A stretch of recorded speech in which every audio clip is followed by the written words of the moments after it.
ಸ್ವಾಮಿ ಅನುಜ ಲಕ್ಷ್ಮಣ ಅಗ್ರಜ ಅಯೋಧ್ಯೆಯ ರಸನಾದಂತಹ ದಶರಥ ಭೂಪತಿಗೆ 60,000 ವರ್ಷಗಳವರೆಗೆ ಪುತ್ರ ಪ್ರಾಪ್ತಿಯಾಗದ ಕಾರಣ ಪುತ್ರಕಾಮೇಷ್ಟಿಯ ಮೂಲಕವಾಗಿ 3 ರಾಣಿಯರಲ್ಲಿ 4 ಮಕ್ಕಳು ನಾವು ಉಳಿಸಿ ಬಂದೆವು.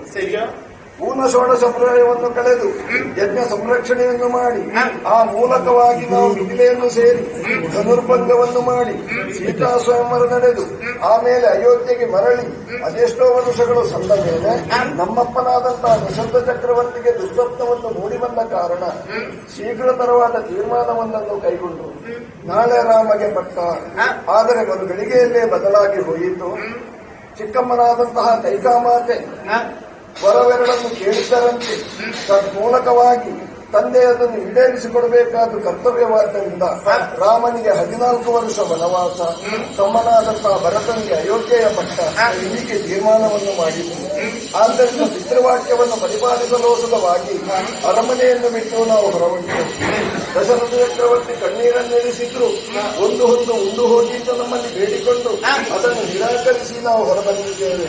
ಹಾಗೆಂದು ನಮ್ಮ ಜೊತೆಯಾಗಿ ಬಂದಂತಹ ಮಂತ್ರಿ ಸುಮಂತ್ರನು ಮೊದಲಾದಂತಹ ಸೇನೆಯವರೆಲ್ಲ ನಮ್ಮ ಜೊತೆಗೂಡಿ ಬಂದಿದ್ದಾನೆ. ಅವರನ್ನೊಂದು ಬಿಟ್ಟು ಕಳುಹಿಸುವುದಕ್ಕೆ ಕಷ್ಟಕರವಾಗಿದೆ.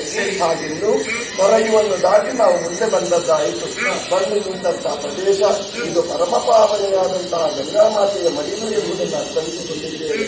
ಗಂಗೆಯನ್ನು ಉತ್ತರಿಸಿ ನಾವು ಹೋಗಬೇಕಾದ ನಮ್ಮ ಆದ್ಯ ಕರ್ತವ್ಯವಾದ್ದರಿಂದ ಮುಂದುವರಿಯೋಣ. ಯಾರನ್ನು ವಿಚಾರ ನೋಡೋಣ.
ಪರಿಚಯ ಮಾಡಬೇಕಿದ್ರೆ ಎಲ್ಲರಿಗೂ ನಮ್ಮ ಪರಿಚಯ ಸಿಗ್ಲಿಕ್ಕಿಲ್ಲ.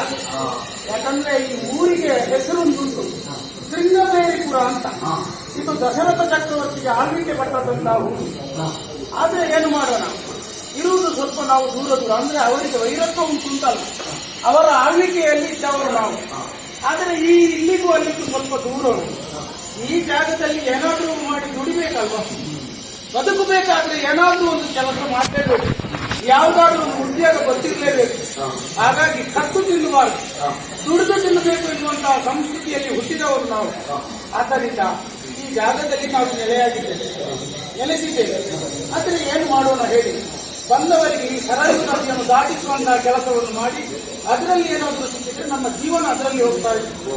ಹೌದು, ಹಾಗಾಗಿ ಇಲ್ಲಿ ಕೂತಿದ್ದೇನೆ. ಯಾರಾದ್ರೂ 3 ಮಂದಿ ಈ ಕಡೆ ಬರ್ತಾ ಇದ್ದಾರೆ, ಯಾರಾಗಿರುವುದು?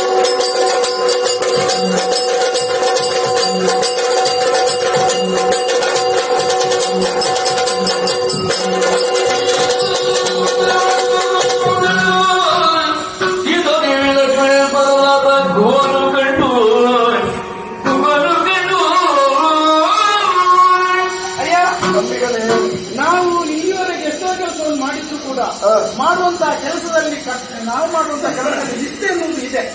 ಎಷ್ಟೋ ಜನರನ್ನು ನಾನು ನೋಡಿದ್ದೇನೆ, ಆ ಕಡೆ ಈ ಕಡೆ ದಾಟಿಸುವಂತಹ ಕೆಲಸ ನನ್ನದ್ದು. ಇವತ್ತು ನೋಡಿದ ಏನೋ ವಿಚಿತ್ರವಾಗಿ ಕಾಣುತ್ತಾ ಇದ್ದೀರಿ. ಜೊತೆಯಲ್ಲಿ 2 ಮಂದಿ ಇದ್ದಾರೆ, ನೀವು ಯಾರು ಹೇಳಬಹುದೇ? ಅಯ್ಯ, ಪರಸ್ಪರ ಪರಿಚಯವನ್ನು ಕೇಳಿಕೊಳ್ಳುವುದು ಸಂಸ್ಕಾರಯುತವಾದಂತಹ ಜೀವನವನ್ನು ಮಾಡುವವರಿಗೆ ಆದರ್ಶವಾಗಿತ್ತು. ಹಾಗಿದ್ರೆ ನಾವು ಯಾರು? ಅಯೋಧ್ಯೆಯನ್ನು ಕೇಳಿರಬಹುದು ನೀವು, ಹತ್ತಿರದ ಪುರ. ಇಲ್ಲಿ ಅಲ್ಲಿರುವಂತಹ ದಶರಥ ಚಕ್ರವರ್ತಿಯ ಜ್ಯೇಷ್ಠ ಪುತ್ರ ನಾನು, ರಾಮನೆಂಬುದಾಗಿ ನನ್ನ. ರಾಮನೆಂಬುವರು ನೀವೇ? ಇವರೇ ಜಾನಕಿ, ಅವನೇ ಲಕ್ಷ್ಮಣ. ರಾಮ ಲಕ್ಷ್ಮಣರು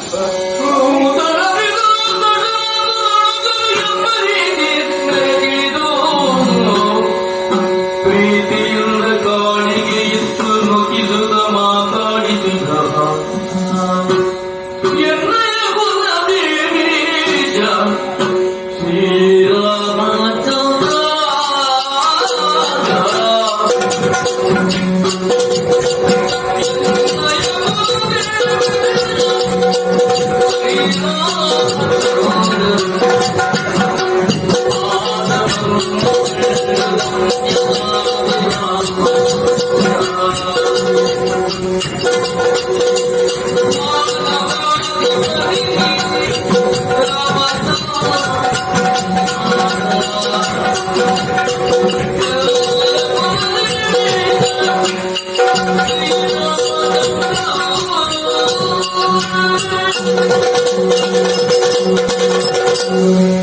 ಶ್ರೀರಾಮ ದಾಸರಾಜ, ಇಷ್ಟರವರೆಗೆ ನಿಮ್ಮ ಹೆಸರನ್ನು ಕೇಳಿದ್ದೇನೆ ಬಿಟ್ಟರೆ ನಿಮ್ಮನ್ನು ಈ ರೀತಿಯಾಗಿ ನೋಡಿದವನು ನಾನಲ್ಲ.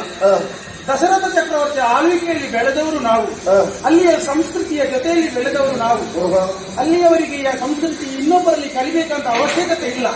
ಅದರಲ್ಲಿ ನಿಮ್ಮ ಹೆಸರನ್ನು ಕೇಳಿದ್ದೇನೆ ಬಿಟ್ಟರೆ ನಿಮ್ಮ ಆಳ್ವಿಕೆ ಒಳ್ಳೆದುಂಟು ಅಂತ ನಮಗೆಲ್ಲರಿಗೂ ಮತ್ತೊಬ್ಬರು ಹೇಳುವ ಅವಶ್ಯಕತೆ ಇಲ್ಲ. ಹಾಗಾಗಿ ನಿಮ್ಮನ್ನು ಇವತ್ತೇ ನೋಡ್ತಾ ಇದ್ದೇನೆ ಸ್ವಾಮಿ. ಅಲ್ಲಿಯವರೆಗೆ ಇಲ್ಲಿಯವರೆಗೆ ನೀವು ಯಾಕೆ ಬಂದಿದ್ದೀರಿ ಅಂತ ನನಗೆ ಗೊತ್ತಿಲ್ಲ, ಹೇಳಬಹುದೇ ತಾವು? ಅಯ್ಯ, ಯಾವುದೇ ಕಾರಣವಿಲ್ಲದ ಅರಮನೆಯನ್ನು ಬಿಟ್ಟು ಜಟಾವಲ್ಕಲಧಾರಿಗಳಾಗಿ ನಾವಿಲ್ಲಿ ಬರುವುದಕ್ಕೆ ಸಾಧ್ಯವಿಲ್ಲ. ಪ್ರಕರಣವೊಂದು ನಡೆಯಿತು. ತಂದೆಯಾದಂತಹ ದಶರಥ ಚಕ್ರವರ್ತಿಗೆ ದುಸ್ವಪ್ನವನ್ನು ಮೂಡಿಬಂದ ಕಾರಣ ಏಕತರವಾದಂತಹ ತೀರ್ಮಾನವನ್ನು ಕೈಗೊಂಡರು. ನಾಳೆ ರಾಮನಿಗೆ ಪಟ್ಟ.